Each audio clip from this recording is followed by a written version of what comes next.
vai preparando para a gente chegar nesse momento aqui. Tá bom? Então eu vou fazer a leitura aqui. Lucas 3, 15, primeiro do 15 até o 17.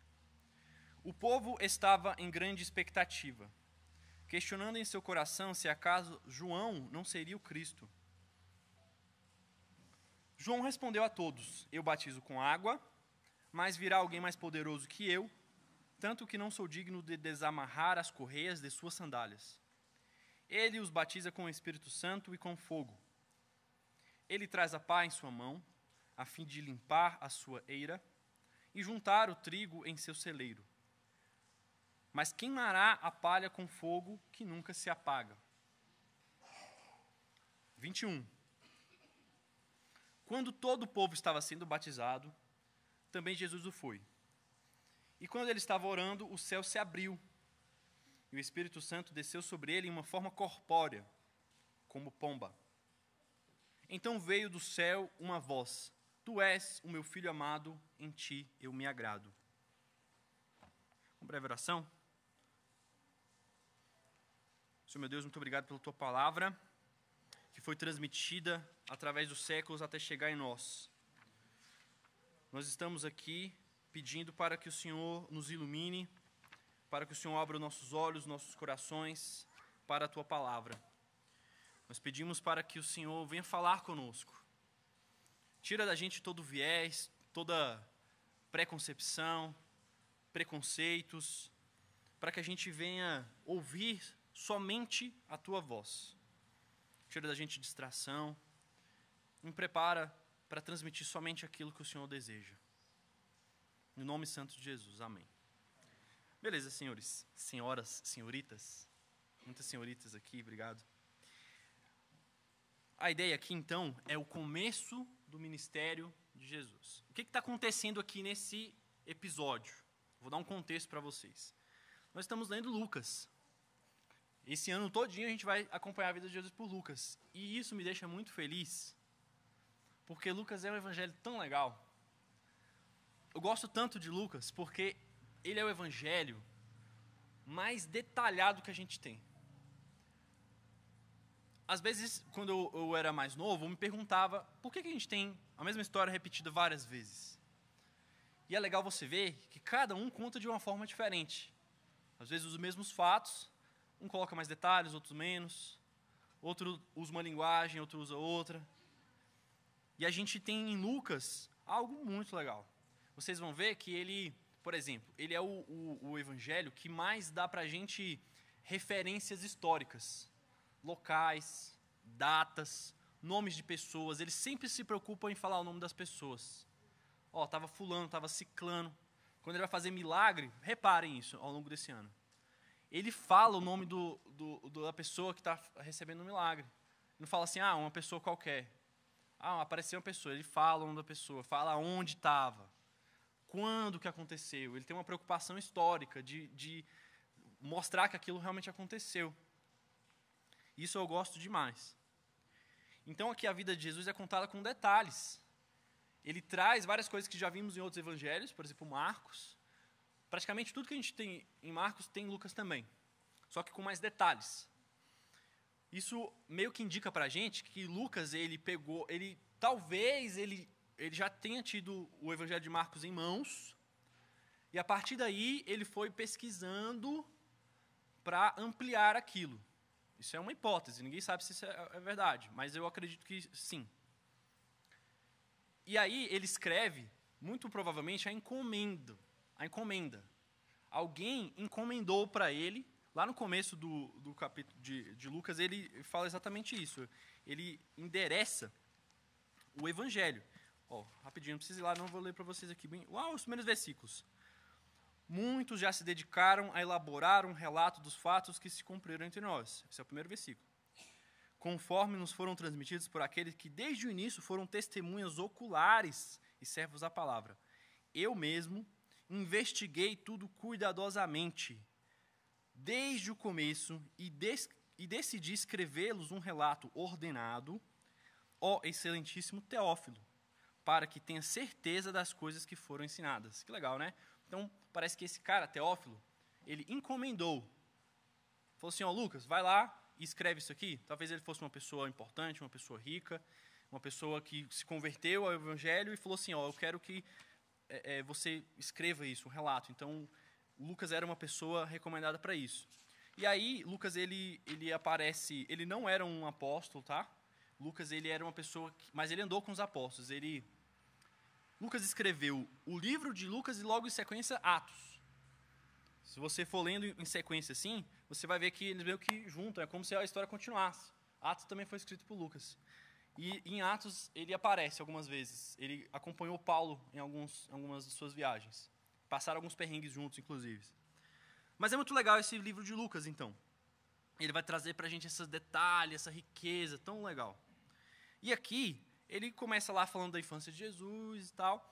E aí ele interrompe no capítulo 2 para começar um outro tema. Aí ele começa a falar sobre João Batista, que é um cara tão importante, a gente fala pouco, mas ele é muito importante.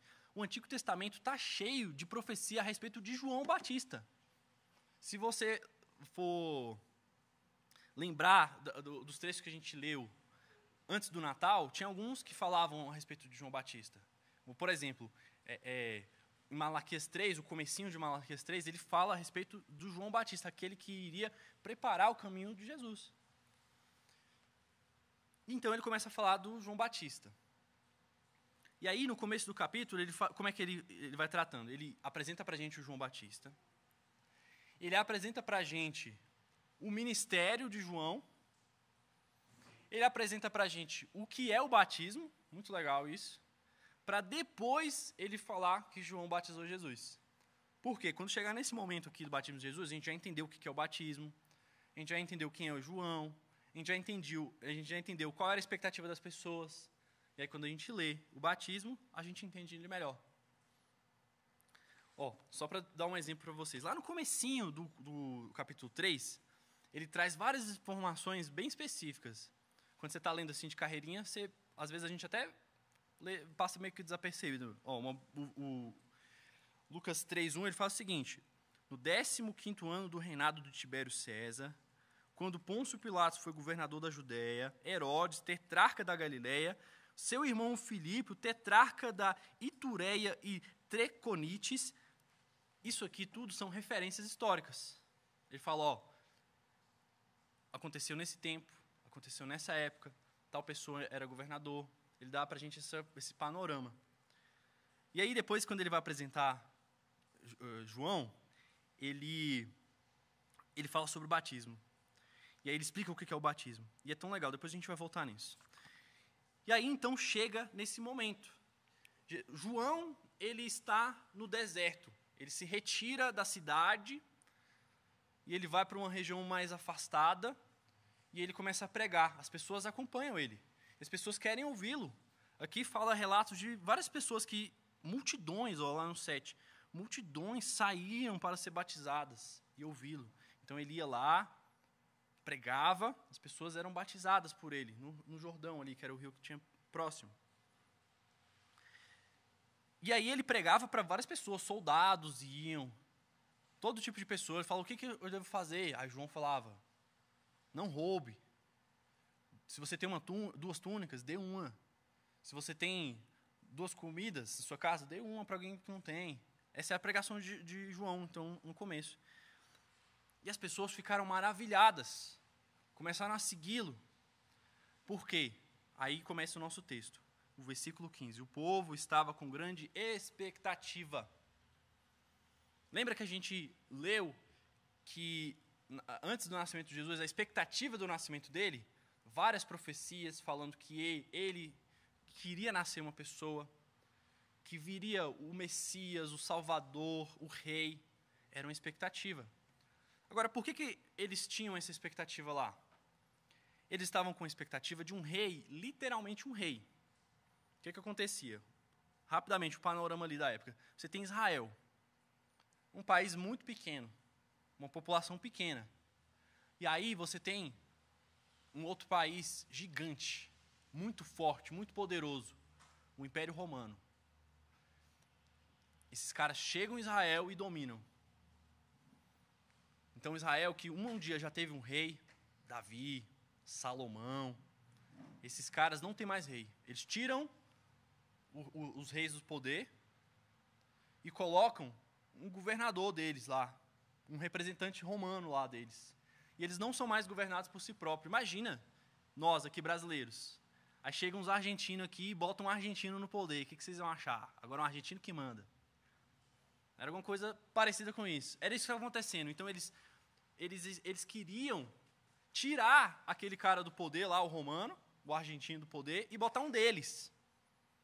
Então eles tinham expectativa desse cara, de um rei de fato, de verdade, que sentasse no trono, uma coroa e tal, como Davi fez. E aí eles queriam que fosse alguém sucessor de Davi. Então o rei ele tem um filho que vai sucedendo, certo? Então a expectativa era que vinha alguém que vinha da linhagem de Davi, que tinha direito ao trono, que iria sentar e ser o governador deles, o rei deles. Era essa a expectativa.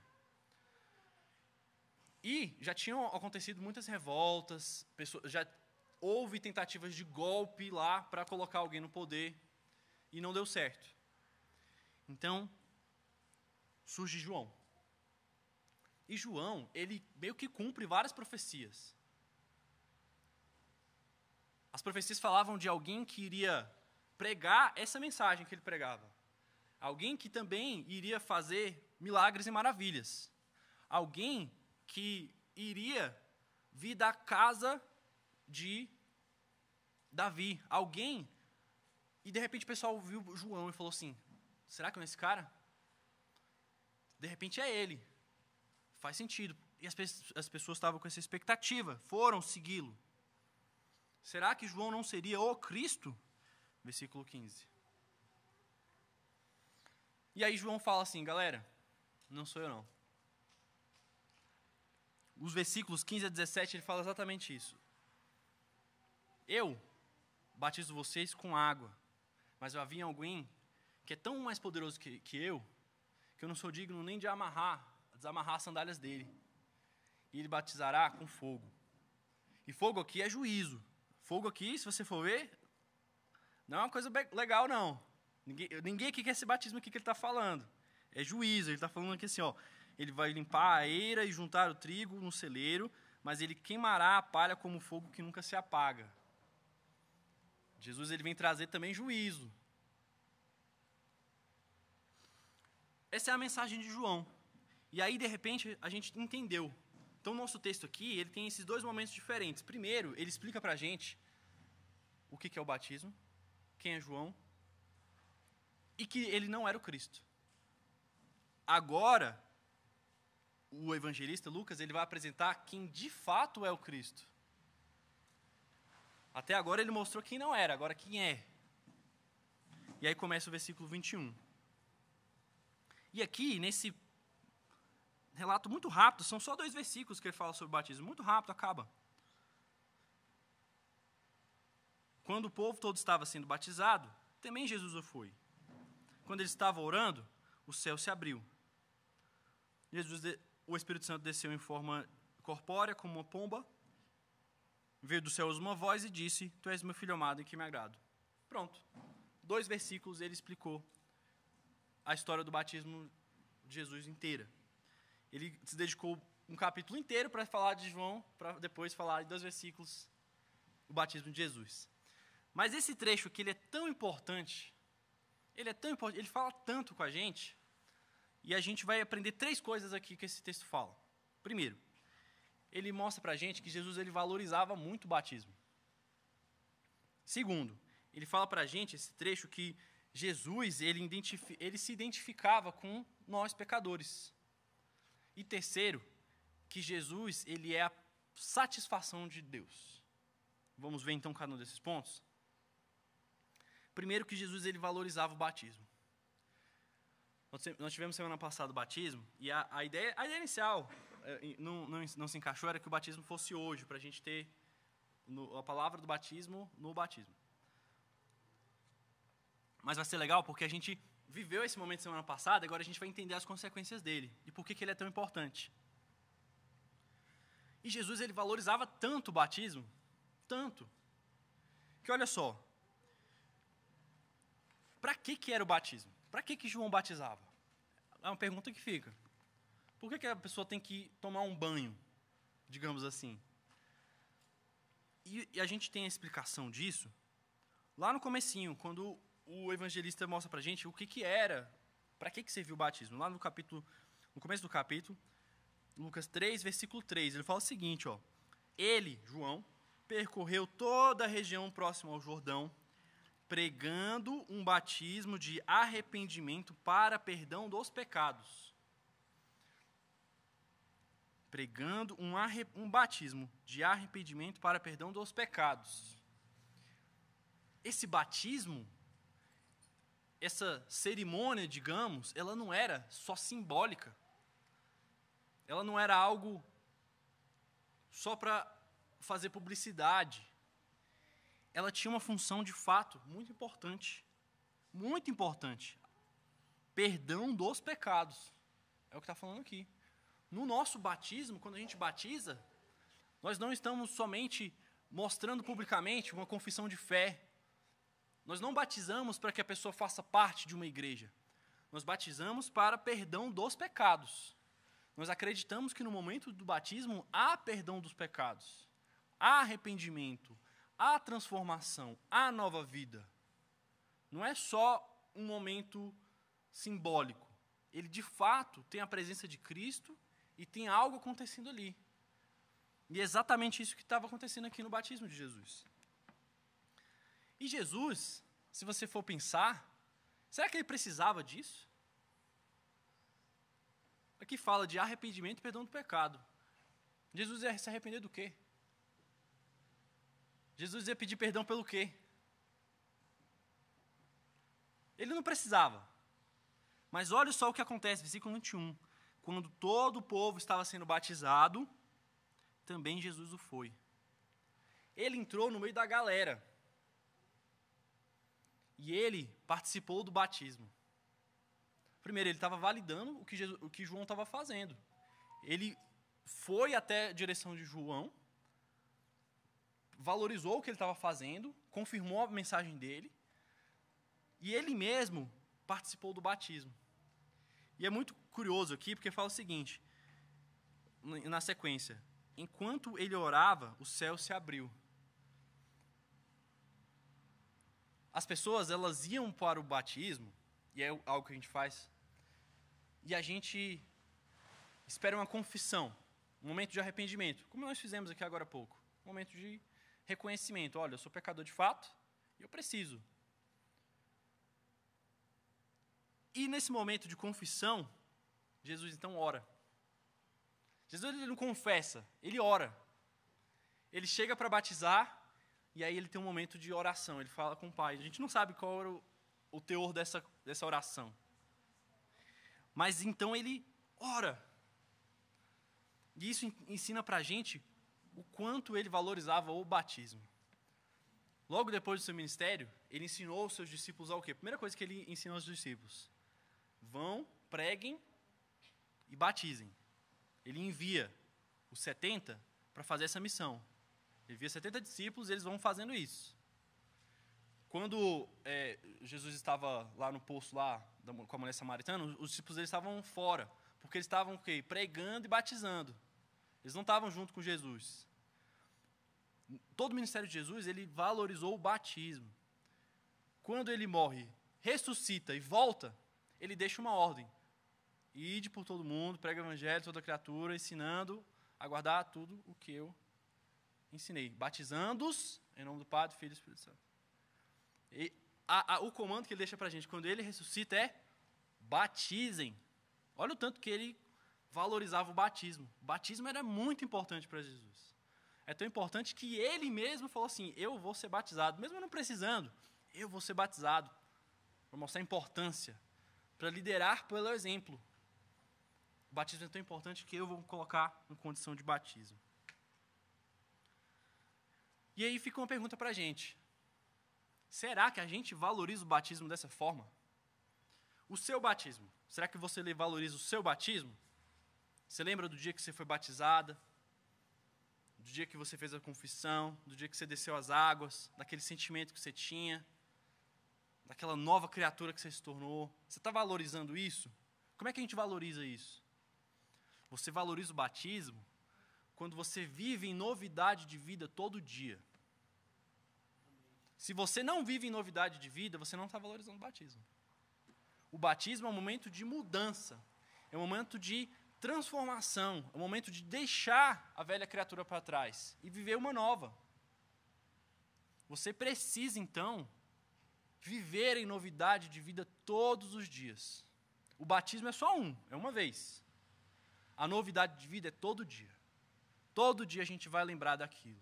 Todo dia a gente vai lembrar da morte de Cristo. Todo dia a gente vai falar, eu sou uma pessoa que preciso morrer para mim mesmo e viver a vida de Cristo. Vamos valorizar o batismo nosso, dia a dia.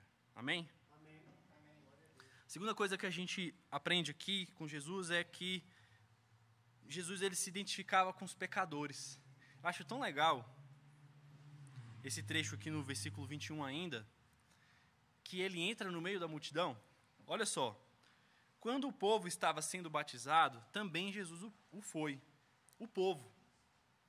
Você vê, eu consigo visualizar, está lá João Batista batizando e aquele mundaréu de gente querendo batizar também. E Jesus, ele estava no meio da galera. Ele se colocou no meio do povo. Ele não teve um momento especial. O João era o primo dele. Eles eram parentes, eles se conheciam de muitos anos. Ele não foi no momento em que o João estava sozinho. Ele não foi no final. Ele não pediu um momento a sós. Ele foi no meio da galera.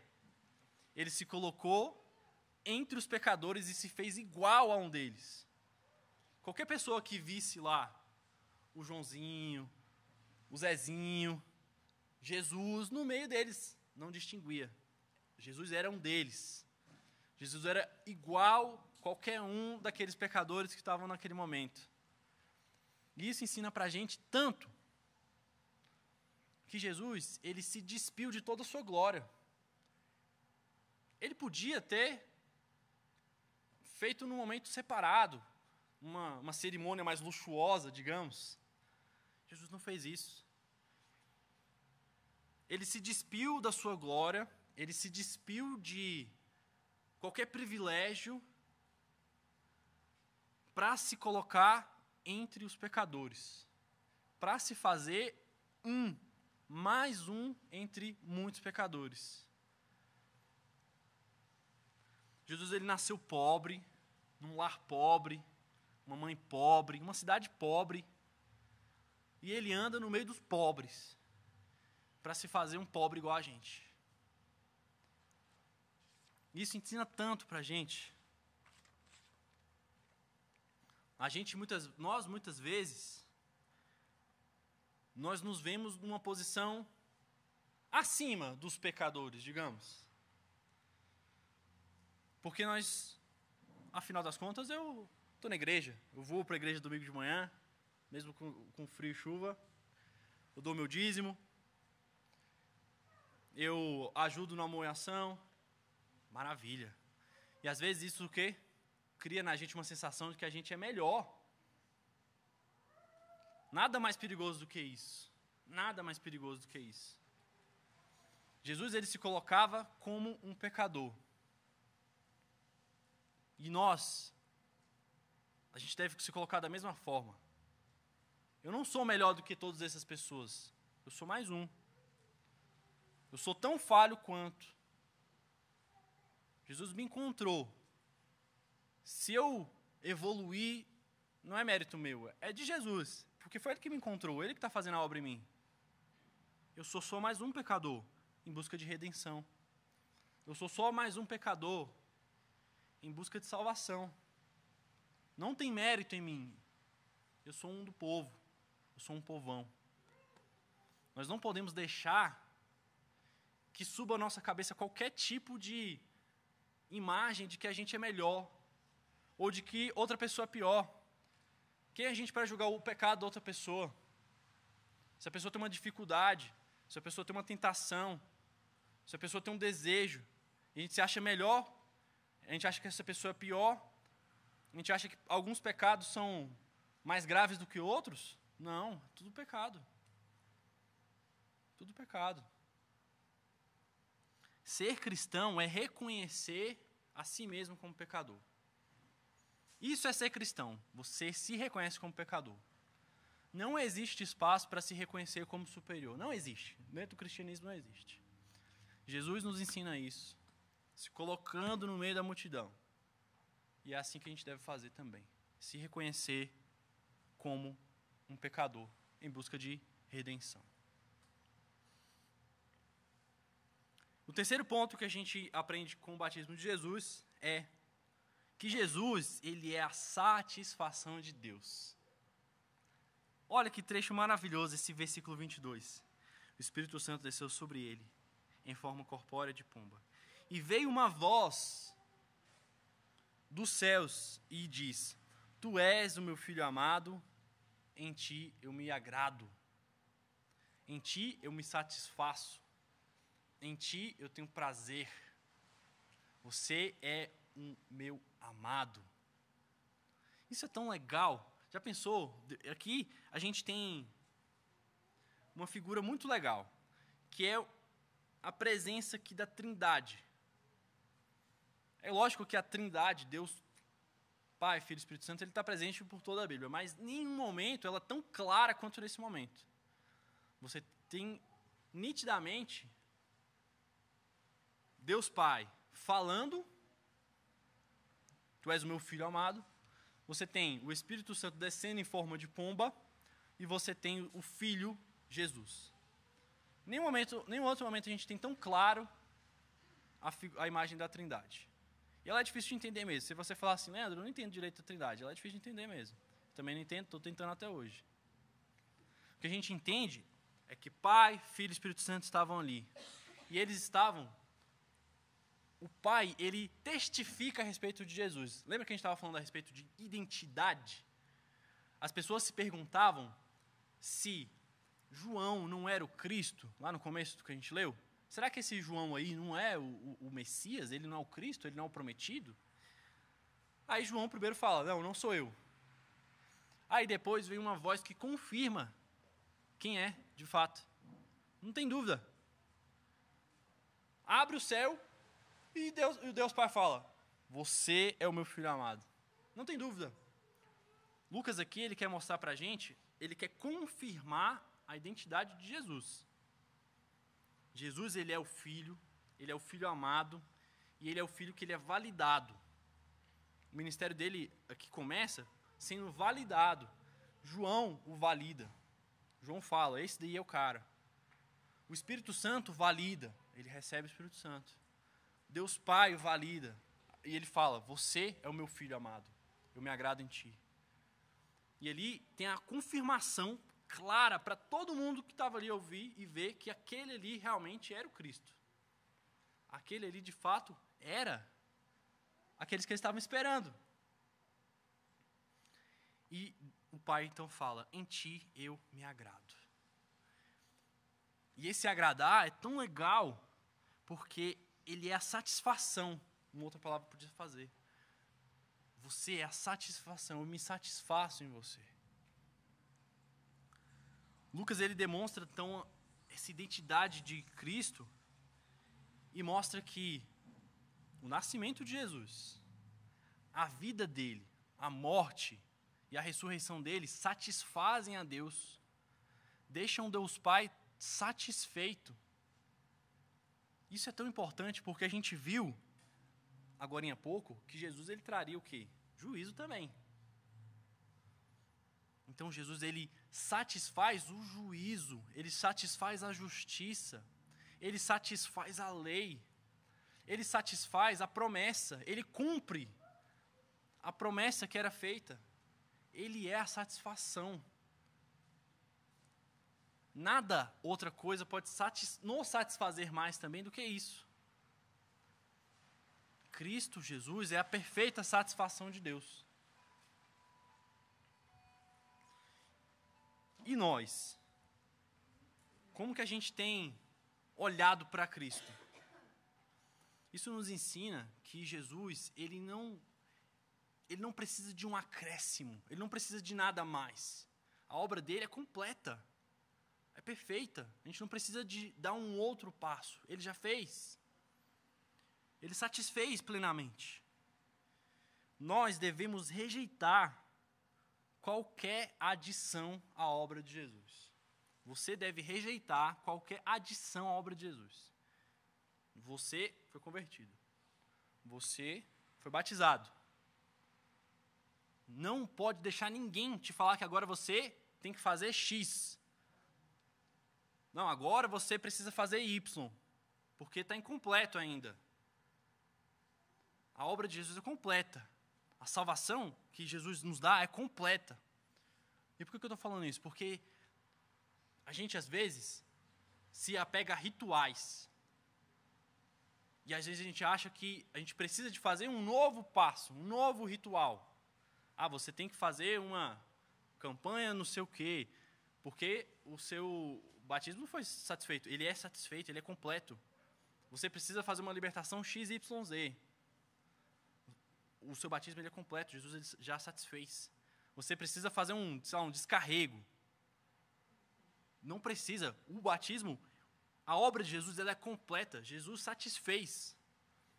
A gente não pode ficar procurando nós mesmos completar a obra de Jesus. Olha que maluquice. Às vezes a gente está querendo completar a obra de Jesus, como se a gente falasse assim, não, Jesus fez um monte de coisa legal, mas agora eu preciso fazer um monte de coisa para completar o que ele deixou incompleto. Não. A obra dele é plenamente completa. Ele satisfez plenamente a Deus. Ele satisfez plenamente a lei. E é isso que a gente se agarra no batismo. A gente se agarra que é em Cristo que a gente tem a segurança. A segurança da nossa salvação não está na nossa obra. A segurança da nossa salvação não está nos nossos rituais. A segurança da nossa salvação está na morte e ressurreição de Jesus, que a gente demonstra no batismo. Por isso que o batismo é tão importante. É tão importante para a vida da igreja. Porque a gente recupera novamente essa ideia que nós acreditamos no batismo, simbolizando a obra completa de Jesus. E toda vez que nós batizamos um novo irmão, toda vez que nós participamos desse momento tão ímpar que é o batismo, nós reafirmamos isso novamente. A obra de Jesus é completa. A obra de Jesus é completa. Então, senhores, senhoras, para finalizar, eu queria relembrá-los desses 3 pontos que nós aprendemos aqui sobre o batismo de Jesus.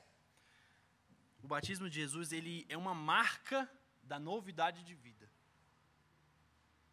Ele significa isso. Porque realmente nele tem novidade de vida, tem arrependimento, tem perdão dos pecados. E dali para frente a minha vida é outra. Por isso nós precisamos de viver todos os dias essa novidade de vida. Todos os dias a novidade de vida. Ter a humildade de reconhecer que eu sou um pecador em busca de redenção.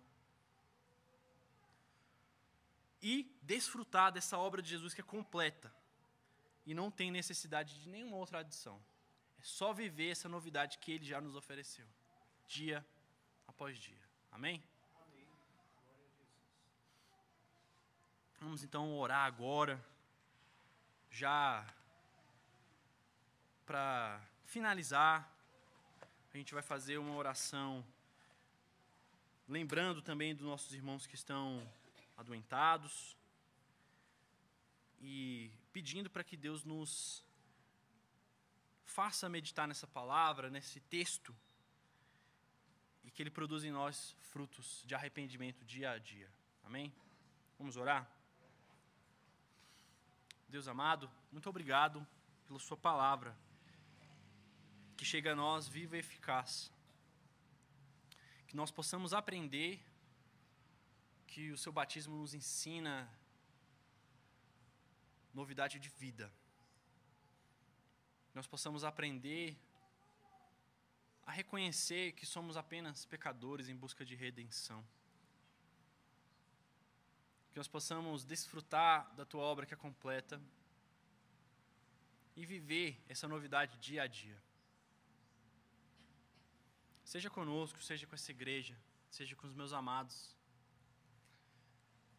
seja também com aqueles que estão sofrendo enfermidades, os irmãos que estão com algum problema de saúde, Covid, gripe, influenza, pneumonia, que o Senhor vai agora tratando individualmente, um a um, chegando até eles, sarando, restaurando, curando.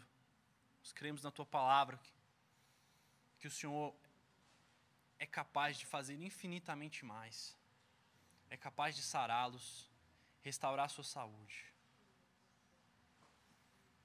Que o Senhor esteja agora nos conduzindo aos nossos lares, em segurança, em paz. Firma essa palavra nos nossos corações e nos faça meditar nela ao longo da semana, para que nós possamos aplicá-la no nosso dia a dia. No nome santo de Jesus, amém. Amém. Amém, senhores e senhoras, muito obrigado. Vou finalizar aqui.